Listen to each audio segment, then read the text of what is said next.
Mbah Maksum, kemarin yang diceritakan Gus Zafur di Khol Mbah Maksum, kowe kudu belo NU, kudu tetap NU, tapi bukan dengan cara membenci Muhammadiyah. Tadi Pak Maftuh menguatkan sanad itu dari Pak Atabik bahwa Muhammadiyah termasuk ahli sunnah wal jamaah. Karena sama-sama tidak sabus sahabat, sama-sama ikromus sahabat, dan sama-sama bermadzhab.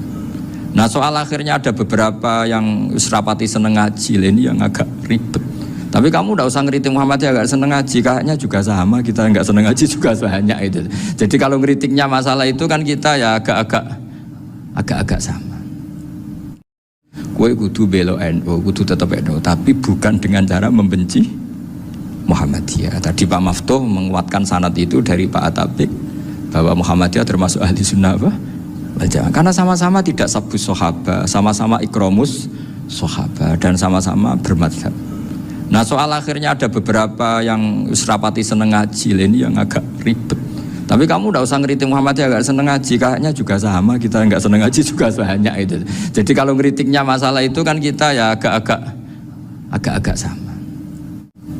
Nah pesan saya karena tadi Mbak Munawir yang termasuk orang pertama yang bawa Quran, bawa Qiraah Sab'ah.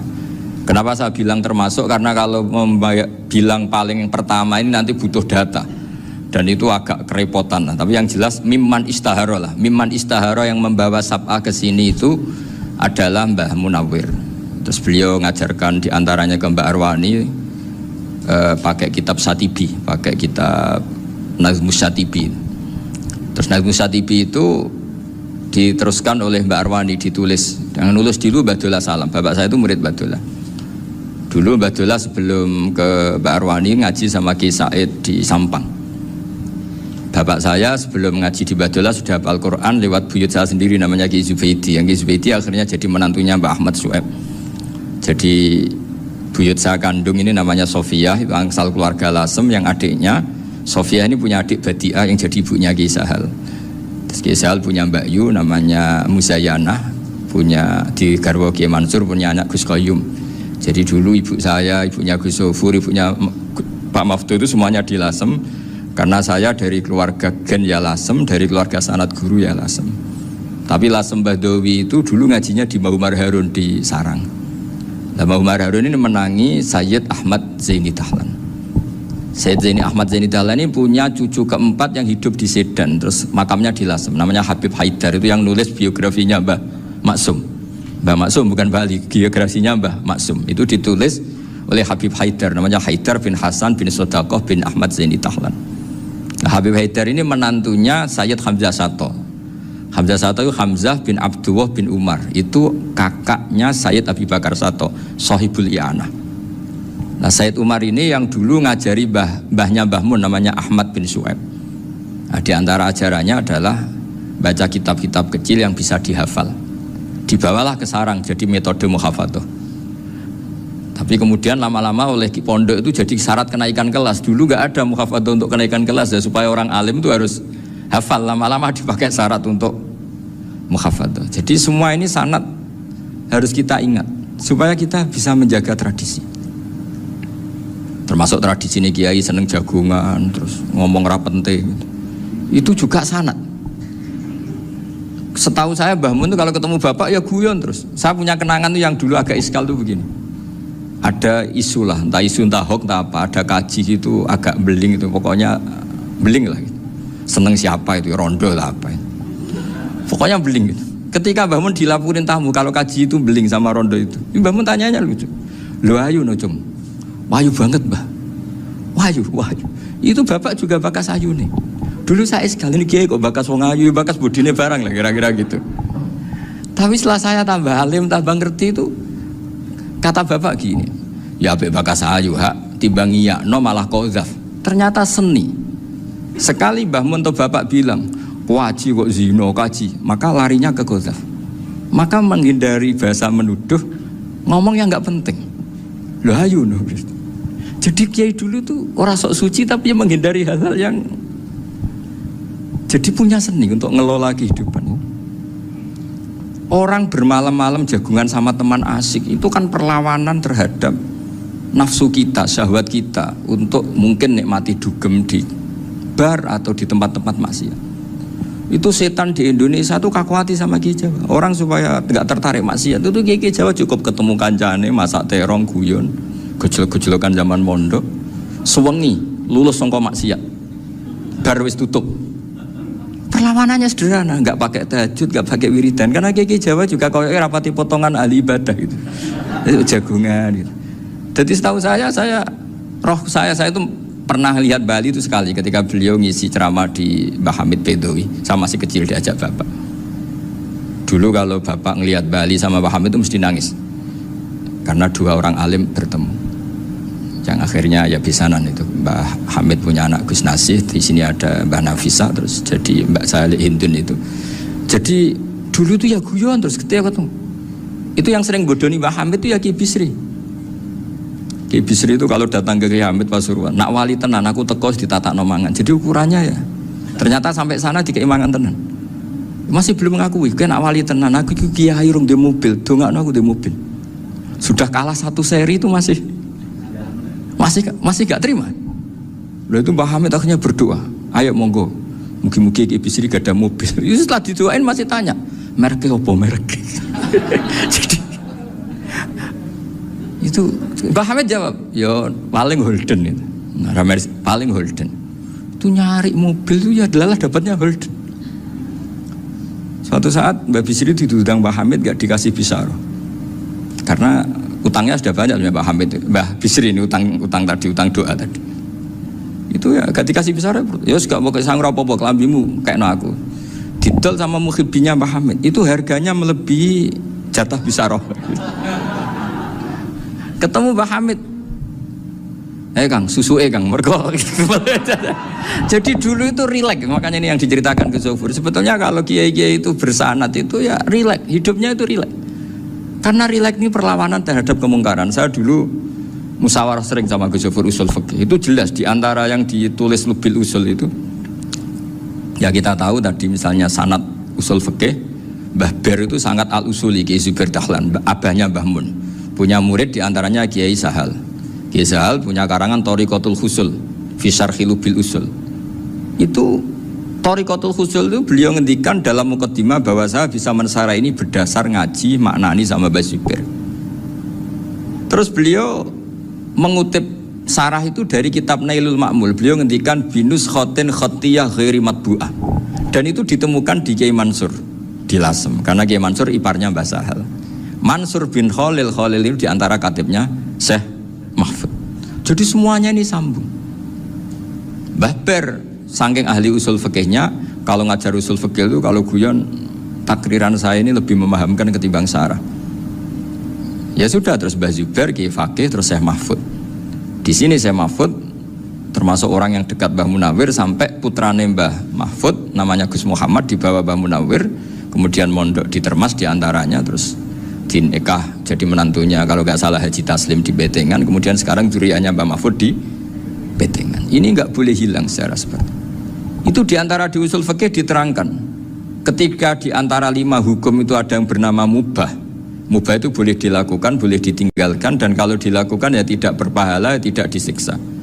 Itu ada ulama yang protes nggak bisa seperti itu. Ithma min mubahin ila wa tahaqqaqu bihi tarku haramimma. Fa'il zamu minas sukun tarkul qatli wa minas sukut tarkul qadaf. Tidak bisa, mubah itu tidak ada. Kalau kiai jagungan semalaman, itu Allah ngitungnya itu hada taroka dugem, wahada taroka delok dangdut, wahada taroka kada wa kada. Oh, itu luar biasa. Dan kita ngikuti yang seperti itu saja. Gak usah tahajud, gak usah witir telulas kaya ora kuat timbang gremeng, sewengi jagungan. Setan ngenteni kita tergoda maksiat, ternyata maksiatnya sampai tutup, kiainya masih apa? Jagungan. Jadi jagungan saja ada ilmunya bahwa itu perlawanan terhadap tarkul ma'asi. Sehingga bagaimana Anda katakan mubah ini mubah, toh gunanya adalah tarkul haram. Meskipun efek mubah juga bisa tarkul wajib, wae bojo blonjo turu. Ya kan wayang rumah ibuke turu, itu halal wajib. Jadi mubah itu resikonya ya bisa tarkul wajib, bisa tarkul haram.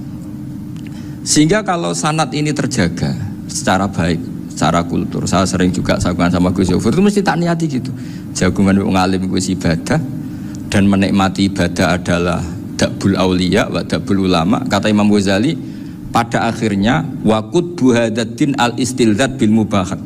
Kata Imam Ghazali pada akhirnya qutbu hadaddin, madaru hadaddin, pokok dari agama ini adalah melawan kemaksiatan dengan kita menikmati al-istidzat bimubah. Kita menikmati sesuatu yang dibolehkan Allah Subhanahu wa taala. Dan seperti ini itu bisa qasmu dhuhri syaitan, bisa menghancurkan punggungnya setan. Karena kalau melawan setan dengan ibadah ini kadang kita capek selain isra potongan. Tapi nak kangkang ning komplek H gitu jagungan mbek kancane, ngenang melarate, mbok ngenang ora sekolah, ra munggah kenangan.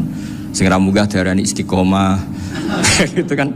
Diarani tulus zaman, kok sing munggah dianggap kesusu. Saya ini punya pondok Quran, kalau ada yang hafal 3 tahun mesti digojlok kancane. Gak apik kesusu itu. Kesusu itu mesti tidak barokah karena tergesa-gesa apa? Hatam. Sehingga yang enggak hatam-hatam itu kayak partai mayoritas. Ini yang partai tulis zaman katanya. Ahli sobri katanya. Akhirnya di pondok gara-gara itu mau guyon, tapi enggak ada stigmasi yang enggak naik. Di Pondok Sarang itu saya punya temen itu banyak yang sekelas dengan saya, sekelas sama Gus Kamil, akhirnya sekelas dengan Gus Zofur. Padahal saya ini kakak kelas. Saya temannya, Gus Kamil temannya Gus Zofur. Ini anak ini nggak pernah naik, itu nggak dinyek, nggak dicibir di pondok. Karena guyonan tadi, guyonan bahwa ini bagian dari bentuk apa? Istiqomah. Nanti yang goblok juga tenang. Karena kiainya cerita, kadang santri goblok ya barokah. Di sini pondok akeh santri ora tau sinau ning omah dadi kiai gede. Selalu kiainya tuh cerita seperti itu. Akhirnya sing goblok ya bangga dengan kegoblokannya. Iya, jadi kiai itu orang yang meskipun guyon ini barokahnya Masya Allah. Dan setahu saya kiai-kiai alim itu ya senengannya guyon, karena tadi guyon itu luar biasa. Bapak saya itu kalau pesan sama saya itu enak ngaji wis guyon nice. Wong ning omah mikir utang, mikir wedi bojo macam-macam kok ngaji mbok jak nangis pisan, nangis ping pindho gitu. Sudah jak guyon ae. Paling gak lali. Gitu. Dan beliau punya dalil kul bi fadlillah bi rahmati fa bidzalika falyafrah. Jadi jangan sampai orang ini farah bil maksiat, jangan sampai orang itu. Dan ini yang saya kenang dari sekian cerita murid Bali. Mbah Ali Maksum ya senengane guyon. Gejol-gejolkan mbek santri guyon. Ini saya maklumatkan ke semua santri beliau bahwa ini bukan sekedar guyon, tapi al-istilzat bil mubahat. Ini adalah perlawanan terhadap setan karena banyak orang bisa seneng tuh kalau nunggu maksiat. Ini bisa seneng dengan sesuatu yang tidak maksiat. Itu kayak apa hebatnya? Makanya Nabi itu kalau ketemu sahabat ya sering ngendikan yang ringan-ringan. Ya Umar ma'afalan duher jong mana piye ijek. Kalau ketemu anak kecil ya. Nanti ketemu yang tua-tua yang sudah gak bisa mikir, ya tetap riang. Sehingga ada cerita dalam sebuah tafsir. Ya saya ulang lagi, ada cerita di sebuah tafsir. Kenapa Nabi Musa ditanya Allah, wa matilka biyaminika ya Musa. Ma'ana wa ta'ala a'lam. Tentu Allah sangat tahu yang dibawa Musa itu apa. Karena Allah tahu Nabi Musa itu grogi. Orang dipanggil Wali Maksum pasti grogi, santri dipanggil Mbah Mun pasti grogi. Kenangan saya setiap dipanggil Mbah Mun ya mesti tanya yang ringan-ringan, wis sarapan ha. Arung sarapan ya sarapan. Pas sarapan ya kan tanduk mangan sing enak, wong santri ora tau mangan enak. Ya enggak pernah ngomong yang penting, ngendikan yang penting. Nah, karena Nabi Musa ini grogi, ini sebagian tafsir. Itu ditanya yang ringan, "Sakowe iku nggawa apa?" Karena pertanyaannya ringan, Nabi Musa juga ringan. Ya Nabi Musa itu sampai lali iku pangeran sing ya'lamu sirra wa akhfa. Diterangno. Niki tongkat Gusti. Gunane kathah Gusti tongkat iki. Qala ya aso ya atawakkau 'alaiha wa ahusyu biha 'ala ghanami wal ya fiha ma'arifu ukhra. Oh, tongkat Gusti niki penting Gusti. Nggih nak. Nggih macam-macam lah Gusti. Atawakkau 'alaiha wa ahusyu biha 'ala ghanami kangge menghalokan wal. Masih terangno terakhir dan yang lain-lain Gusti. Wal ya fiha ma'arifu ukhra. Sehingga akhirnya rileks. Karena Nabi Musa terus ngerti. Ternyata ketemu pangeran itu gak seserem yang saya bayangkan gitu. Pertanyaannya ringan. Itu ada ilmunya. Tapi cerita ini yang versi tafsir ini tidak yang seperti di Manaqibul Ghazali. Di beberapa kitab tentang Manaqibul Ghazali diceritakan di alam roh Nabi Muhammad SAW itu yubahi bi ummati, saking yubahinya sampai ngendikan ulama ummati ke anbiya Bani Israel. ulama umatku itu pinternya atau statusnya itu mirip-mirip lah. Kaf itu ya mirip-mirip lah, mirip-mirip kayak ulamanya nabinya Bani Israel. Akhirnya Nabi Musa itu tersinggung sekali, bagaimana mungkin ulama disamakan dengan apa? Nabi. Sehebat-hebatnya ulama itu kan tidak akan yabluhu darajatan nubuwah atau yartaqi ila darajatin nubuwah. Itu akhirnya ya kalau kamu nggak percaya panggil. Yang dipanggil Imam Ghazali. Ya Nabi Muhammad juga gak mau kalah gitu. Kalau manggil ulama RT ya kalah keok gitu. Akhirnya Imam Ghazali datang, ditanya sama Musa, "Mas muka, nama kamu siapa?" "Ana Muhammad bin Muhammad Al-Ghazali At-Tusi Asy-Syafi'i." Itu disebut panjang. Terus Nabi Musa guyu-guyu. "Kamu ulama kok ngomong yang gak penting, ditanya namanya kok penjelasannya sepanjang itu, dianggap itu satu kesalahan. Masa tanyanya nama kok ditanya jawabnya Muhammad bin Muhammad Al-Ghazali At-Tusi Asy-Syafi'i, kepanjangan itu." Ketika Nabi Musa agak mencibir, agak gimana itu, terus jadi Imam Ghazali, kalau ini masalah, lebih masalah jenengan. Apa itu? Yang tanya jenengan tuh Allah ya'lamu sirra wa akhfa, dan Allah hanya tanya wa ma tilka biyaminika ya Musa. Harusnya jenengan jawab asoya titik, bukan kepanjangan. Atawakkau 'alaiha wa syubha itu kepanjangan. Allah tanya yang di bawah kamu itu apa? Yang di tangan kamu. Harusnya jawabnya hanya asoya. Tapi kenapa penjelasannya sepanjang itu? Sampai terakhir waliya fiha ma'aribu ukhra. Terus pinter tenan kayak gitu. Terus ada Nabi Musa terus bilang, ya pinter tenan aja gitu. Padahal kita tidak pernah GR seperti itu, kan kebetulan Imam Ghazali gitu. Kalau yang lain mungkin ya keok lah kira-kira gitu. Tapi ini cerita dalam khazanah keilmuan. Bener yang dikatakan Gus Zofur. Saya termasuk orang yang pernah mondok Lirboyo Pasanan. Jadi setelah saya disuruh nemani Gus Kamil, tahun berikutnya Gus jenengan disuruh. Pokoknya anakku mbah sak wulan lah kudu tahu mondok Lirboyo. Biar aku tahu ngaji Wakarim. Terus yang disuruh mbaturi Gus Kamil itu saya. Jadi saya pernah 1 bulan tuh di Lirboyo. Karena saya ini santri beling ya, kontraknya pokoknya penting ziarah Wakarim. Biasanya nggak pernah ngaji, pokoknya gerbar ngisa. Ziarah ya sudah. Ngaji subuh ingat saya sama Gus Imam itu dari 17 hari ingat saya ngaji 2 kali. Tapi kalau ziarah ke Bakarim sudah lupa jumlahnya karena memang kontraknya disuruh ziarah sampai seperti itu. Dan saking senengnya bangun sama Bakarim saya masih ingat ngamplopi salam template itu masih ingat untuk Gus Anwar, untuk Gus Imam, untuk Gus Kafabi, termasuk untuk Gus Maksum. Itu malam-malam saya dijak ngamplopin. Zaman itu saya masih ingat selawewu. Zaman itu kos 1 bulan itu 13.000. Jadi kira-kira kalau 25.000 itu untuk kos 2 bulan. Jadi saya krusnya itu pakai kos. Saya masih ingat Mondok Sarang itu kos 1 bulan 13.000. Berarti kira-kira 500.000 itu di amplopin sendiri sama Bang. Ini untuk Gus War, ini untuk Gus Imam, ini untuk Gus. Padahal Gus Imam ini mondoknya sudah di Mbah Mun. Itu Mbah Mun hormatnya sampai untuk jatah salam template. Nah yang ribet kebalikannya, kita pulang Gus Imam karena melihat Gus Kamil ini putrane Mbah Mun, Gus Kamil disangoni. Saya juga disangoni karena Gus Imam dulu ngaji juga sama Pak D saya, sama keluarga saya. Itu kata Gus Kamil setelah keluar, mau kamu nih gue abal, boten berarti gue aku. Karena ini penting, ini kalau sampai dianggap tukar guling, ribet nih. Jadi ditakwil sendiri lah, mau kamu nih gue abal ya, boten yes berarti halal. Tapi sama Mbah Mun ya ditanyanya bukan apa karena untuk meneruskan tradisi bahwa kalau kiai ketemu itu ya saling memberi hadiah, saling itu sudah faqaddimu baina yadayna jawakum apa sedekah. Sehingga ketika Krapyak ini punya Bali Maksum alim alama, kemudian melahirkan murid-murid yang juga ipar kayak Mbak Warsun bisa ngarang Kamus Al-Munawwir, Pak Bik juga punya karangan Kamus Al-Mu'asir. Saya itu punya semua. Karena ini adalah buah dari bahwa kita ini tidak kalah sama produk-produk yang di sana. Bahwa produk di kita ini sudah cukup untuk mengantarkan orang menjadi alim alama. Dulu Mbah Zubair ke Mekah ya sudah alim alama. Gus Zofur ke Al-Azhar sudah alim. Semua teman-teman kita ke Mekah itu sudah alim semua. Padahal produk mondoknya ya tadi mau digojlok kiai ini, terus mangkel be keamanan biasanya itu. Biasanya musuh besar pondok itu keamanan.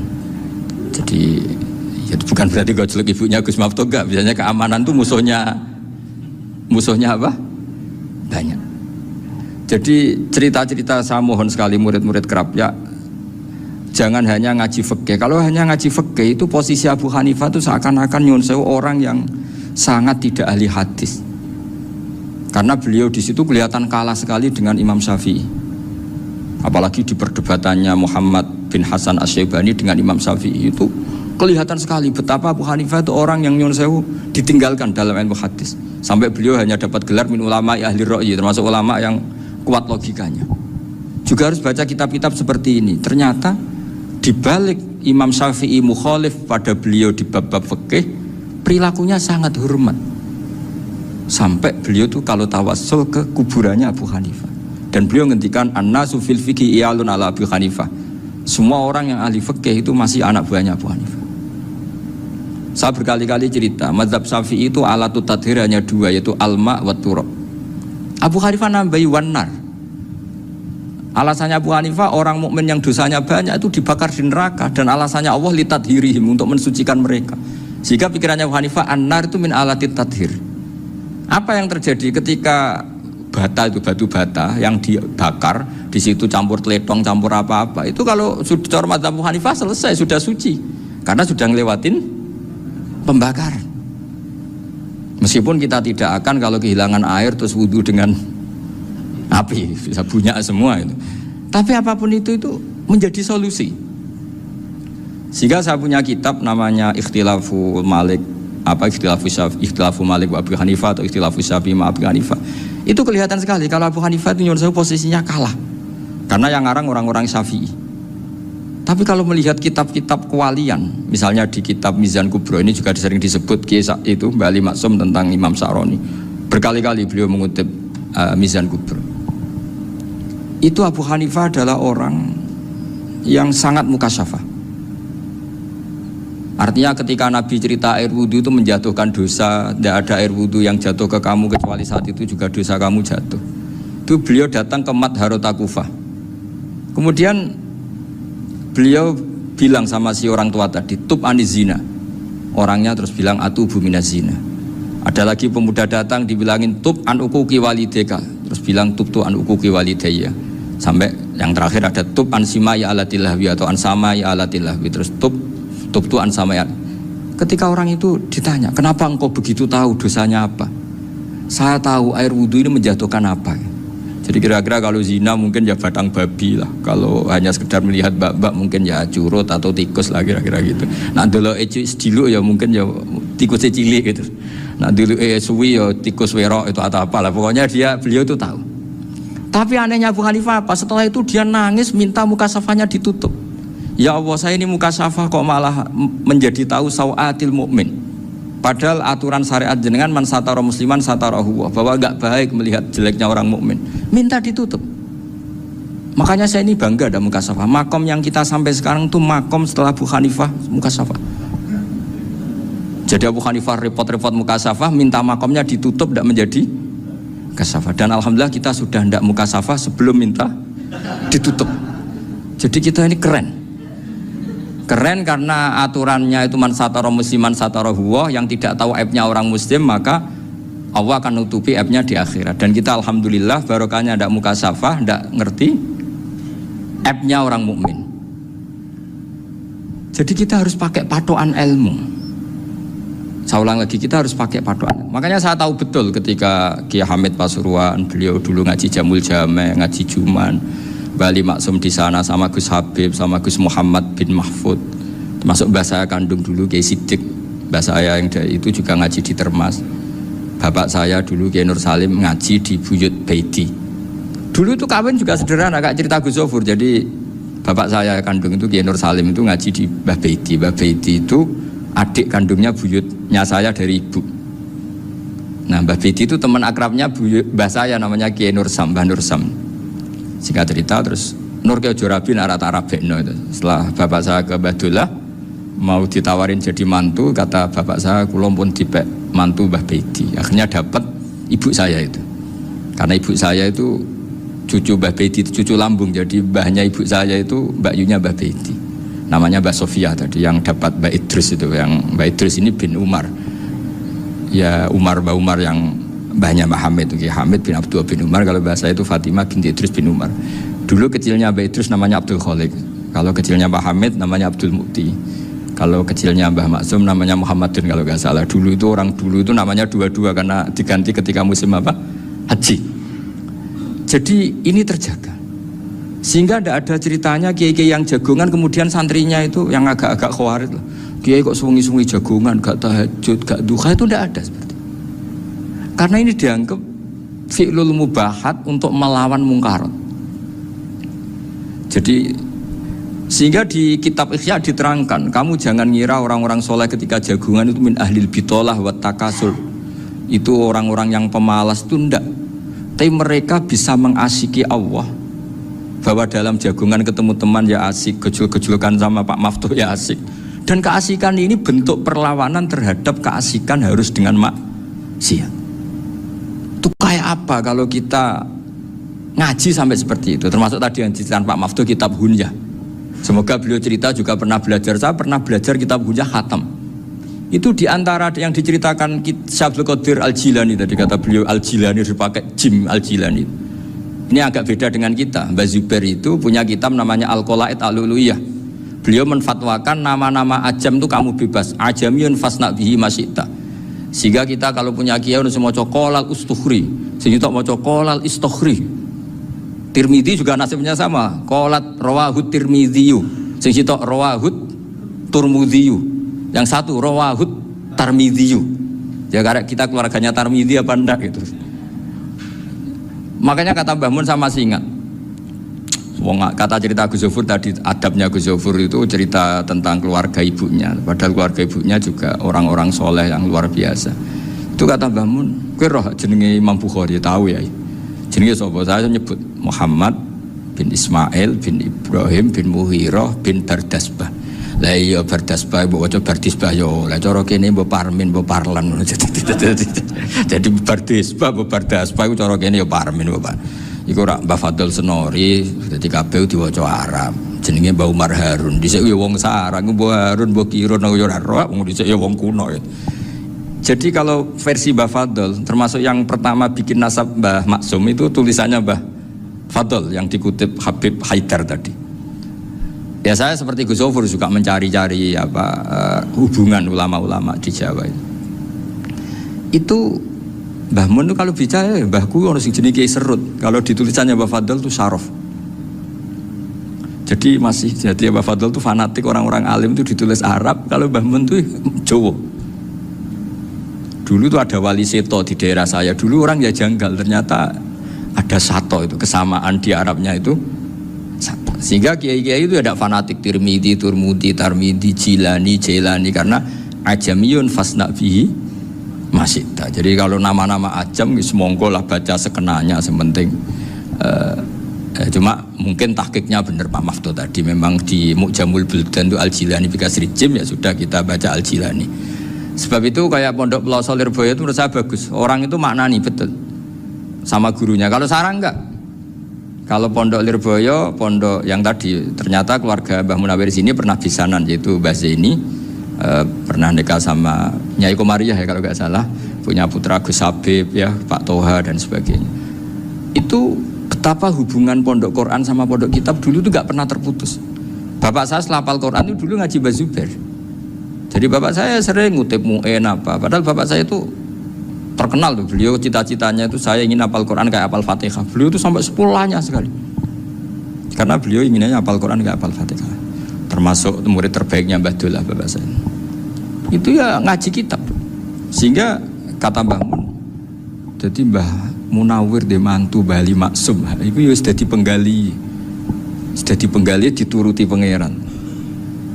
Lahirlah seorang Bali Maksum yang membawa. Tadi dulu itu ya Gus Muhammad yang ngaji di Termas, nanti Mbak Arwani sebelum ngaji di sini ngaji di Tebu Ireng. Sehingga Mbak Arwani bisa ngarang kitab. Beliau ngarang kitab tentang Sab'ah. Faidul Barokat namanya. Ya nulisnya ya fasih ya. Saya punya tulisan tangannya Mbak Arwani itu banyak. Saya juga punya tulisan tangannya Mbak Hasyim Asy'ari ketika nyurati buyut saya yang di Damaran itu pakai bahasa Arab. Jadi dulu itu Mbah Ali Maksum juga sama. Surat-suratannya dulu sama tokoh-tokoh Muhammadiyah ya bahasa Arab. Nah ini harus kita dengar dari abna, dari bahwa Mbah Maksum kemarin yang diceritakan Gus Zafur di Khol Mbah Maksum, kowe kudu belo NU, kudu tetap NU, tapi bukan dengan cara membenci Muhammadiyah. Tadi Pak Maftuh menguatkan sanad itu dari Pak Atabik bahwa Muhammadiyah termasuk ahli sunnah wal jamaah karena sama-sama tidak sabus sahabat, sama-sama ikromus sahabat dan sama-sama bermadhab. Nah soal akhirnya ada beberapa yang serapati seneng ngaji ini yang agak ribet. Tapi kamu tidak usah ngeritik Muhammadiyah agak seneng ngaji, kayaknya juga sama, kita nggak seneng ngaji juga banyak itu. Jadi kalau ngeritiknya masalah itu kan kita ya agak sama.